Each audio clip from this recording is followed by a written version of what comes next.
Les habíamos adelantado con nosotros el expresidente de la República Dominicana, Leonel Fernández Reina, conocedor de la sociedad estadounidense, del sistema electoral estadounidense, de la política regional y mundial.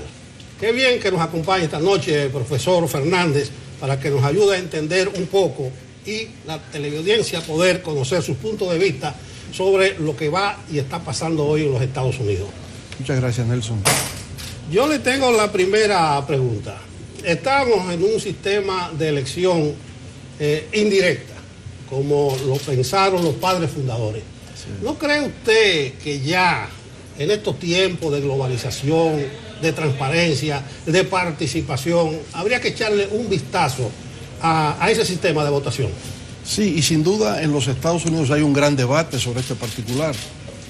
Hace tiempo ya hay sectores del mundo académico, del mundo político, que plantean la necesidad de eliminar el sistema de los colegios electorales e ir a un sistema de voto directo popular, que es el más democrático, el más transparente y el más participativo. Cuando originalmente se habló del colegio electoral en la etapa de fundación de la República en Estados Unidos, era porque se veía que en los estados esclavistas del sur, el nivel de población iba a ser inferior a los estados industriales del norte, como ocurrió posteriormente. Y por tanto querían crear un sistema que generara cierto nivel de equidad en términos de votación o participación. Por eso se decidió que todos los estados, independientemente de la población, de la cantidad poblacional, tuviese 2 senadores. Cualquier estado de gran población o de escasa población, de tamaño grande o tamaño pequeño, tendría 2 senadores. Entonces, por esa razón hay 100 senadores en los 50 estados norteamericanos. El colegio electoral entonces iba a determinar con la sumatoria de los 2 senadores más los miembros de la Cámara de Representantes, que a su vez se determina por el número de habitantes que hay en un determinado estado. Actualmente son 435 más los 100, y a eso se le suman 3 adicionales congresistas, son 2 senadores y un congresista en el Distrito de Columbia, en Washington, D.C., que no es estado, pero tiene representación en el Congreso. En total, entonces son 538 los colegios electorales, y para ganar la presidencia se requiere la mitad más 1, que serían 270 colegios electorales. Pero ciertamente es motivo de gran debate, de libros que se publican solamente sobre el tema de los colegios electorales, que se estima que ya en el siglo XXI es algo obsoleto y que no garantiza plenamente la democracia en las elecciones en los Estados Unidos. Presidente, estamos en una fecha histórica y además en una elección sin precedentes, así lo han calificado algunos analistas. Hay varios componentes que apuntan en ese sentido. Uno, el actual presidente de Estados Unidos, Donald Trump, incluso ha puesto en entredicho que aceptará, que reconocerá los resultados de esta noche. Esta mañana dio una entrevista en donde decía: creo que vamos a tener una victoria. Dice, bueno, ya usted sabe, los sondeos no le da mucho crédito. Joe Biden, ex vicepresidente de Estados Unidos, el ex presidente Barack Obama, ha tenido que salir también a hacer campaña. ¿Cuál es la perspectiva que tiene usted para el día de hoy? La importancia que quizás reviste más allá, por supuesto, de la fecha importante para la democracia. Una de las firmas de más prestigio en Estados Unidos en hacer investigaciones electorales o investigaciones de comportamiento electoral se llama Pew Research Center. Y Pew Research ha dicho, en la antesala de este proceso electoral, el 89% a favor de Biden. O sea, podemos hablar prácticamente de un 90%, pero no se descarta la posibilidad de que se produzca el milagro, porque Trump tiene un 10% de posibilidades. Ahora usted dirá, 10% frente a 90%, ¿cómo es posible? Por el sistema de colegios electorales. Entonces, en teoría de las probabilidades, no se puede descartar que Trump pueda ganar, aunque todo indica que los vientos soplan a favor de Biden. De seguro ganará el voto popular directo, y lo ganará con mayor votación que lo que logró Hillary Clinton en el año 2016. Ella tuvo 3 millones de votos por encima de Trump. Es probable que Biden hasta lo duplique y que pueda llegar hasta 7 millones por encima de Donald Trump en esta campaña electoral. Por tanto, sí, las circunstancias indican, la coyuntura electoral indica que Biden debería ganar estas elecciones. Pero con un 10% de intención de voto todavía a favor de Trump, no se descarta en términos probabilísticos de que pueda ganar todavía. Presidente, usted sabe de campañas electorales y de eso sé que sabe mucho. Uno siempre está aprendiendo, Yulisa. Uno no la sabe toda, ¿verdad? Hay una expresión que se llama curtido. Sí. Curtido, sí. Desde su punto de vista, llevo cicatrices, que es otra cosa. Unas cuantas. Sí. Desde su punto de vista, ¿qué ha pesado en la balanza electoral en Estados Unidos en momentos de pandemia, de debates por la situación racial, debates por la situación económica, por el tema de inmigrantes? ¿Qué piensa usted que ha sido lo que ha inclinado más la balanza a favor de Biden para que hoy cerca del 90% de los electores de manera directa intenten o se levanten a votar por él? Bueno, es un conjunto de factores, como usted ha señalado, pero el predominante en esta recta final de la campaña es el mal manejo de la pandemia. Y esto así incluso es lo que revela Bob Woodward, el periodista norteamericano, en el libro Rage, ¿no? Rabia, donde empieza por plantear que el secretario de Seguridad Nacional de los Estados Unidos y el subsecretario, que es especialista en temas de China, le abordaron al presidente en enero de este año el problema del coronavirus que había surgido en Wuhan, esta provincia china, y que por las características que ellos veían en enero, esa sería la principal crisis que el gobierno del presidente Trump tendría que enfrentar. Trump, en lugar de prestarle toda la atención, lo que buscó fue minimizar el impacto de eso. Y por tanto ha tenido un manejo inadecuado de la situación hasta el punto que el pronóstico inicial que hizo el doctor Anthony Fauci de que para el mes de octubre habría 200.000 fallecidos se cumplió al pie de la letra. Ahora proyecta que para febrero serán 400.000 los norteamericanos muertos como consecuencia del impacto del coronavirus, del COVID-19. De manera que se siente que ha tenido un manejo inapropiado, porque ha querido combinar el tema de la reapertura económica cuando todavía no ha habido un control de la expansión o propagación del virus. Y eso ha sido, yo diría, inconsistente. Ha generado este nuevo brote donde el pasado fin de semana prácticamente hubo 100.000 nuevos contagiados, una cifra récord. Estamos viendo que en Europa por igual ciudades importantes se empiezan a cerrar, que ya habían pasado por una primera etapa, como el caso de Madrid, el caso de Castilla-La Mancha, Valencia, Barcelona, pero también en Francia. Inglaterra está cerrando completamente a partir de mañana. Alemania, que incluso en un caso de éxito está cerrando. Israel, que se consideraba un caso paradigmático, controló la expansión del coronavirus en principio porque aplicó cuarentena total, ahora vuelve a cerrar el país. De manera que el tema sigue siendo la incertidumbre y frente a eso Trump ha tenido una política como de desconocimiento, de no tomar en consideración el impacto que está teniendo en la salud porque ha querido priorizar la economía. Y no hay reapertura económica si no hay control de la expansión del coronavirus. Es lo que ha ocurrido. Pero no es el único factor, obviamente. Yo diría que es el factor determinante en esta recta final.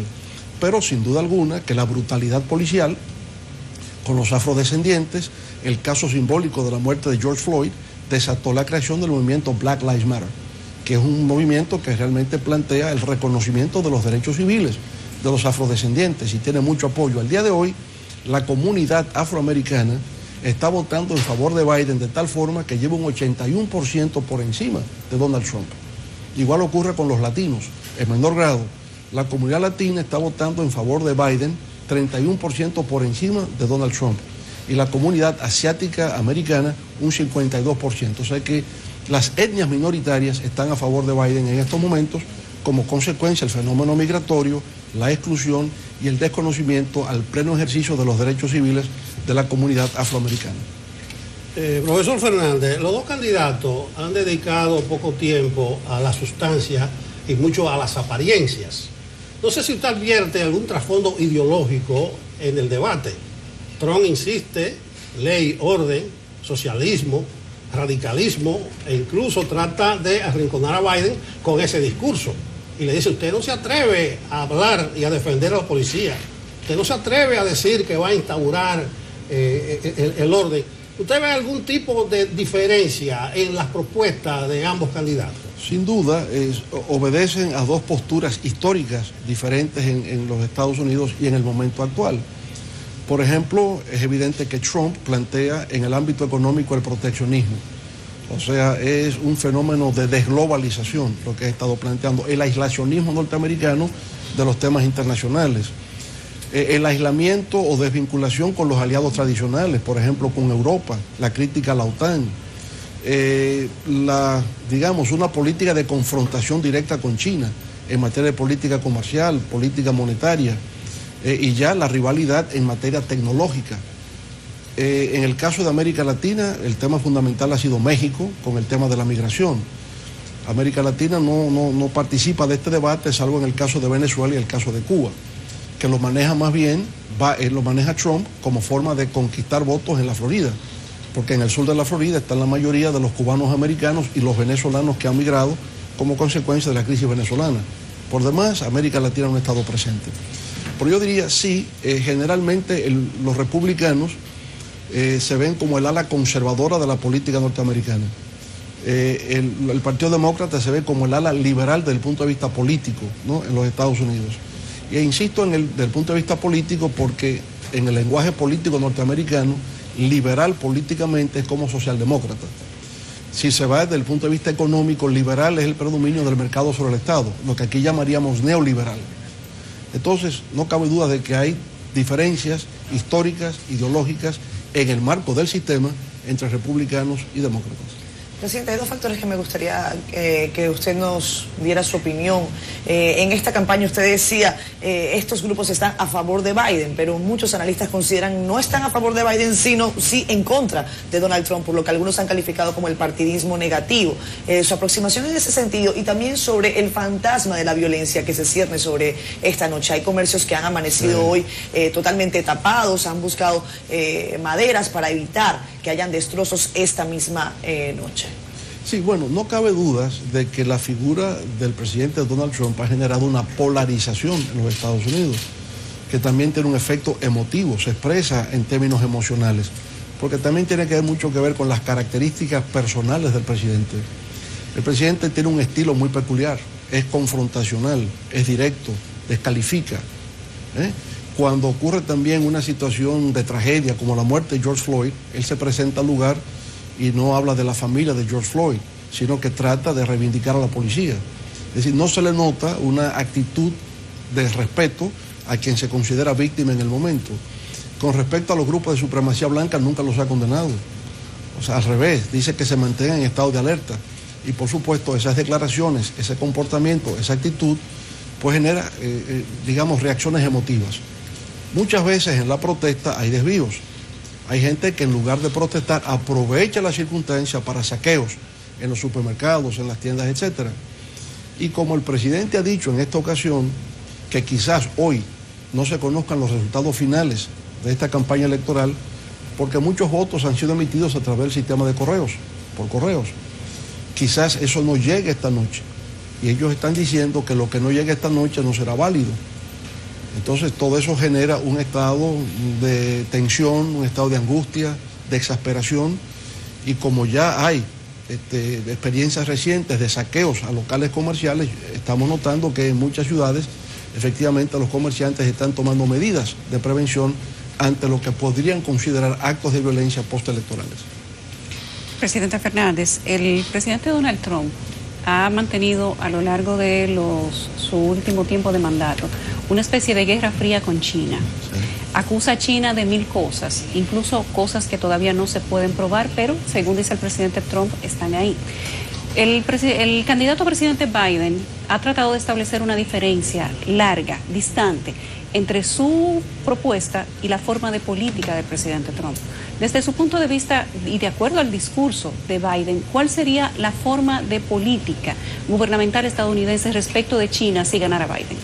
Mire, ya antes de Trump, el propio presidente Obama hablaba de la necesidad de producir una especie, él llamaba un pivot, el cambio del pivot, ¿no? Desde la política transatlántica, relación Estados Unidos con Europa, hacia el mundo asiático.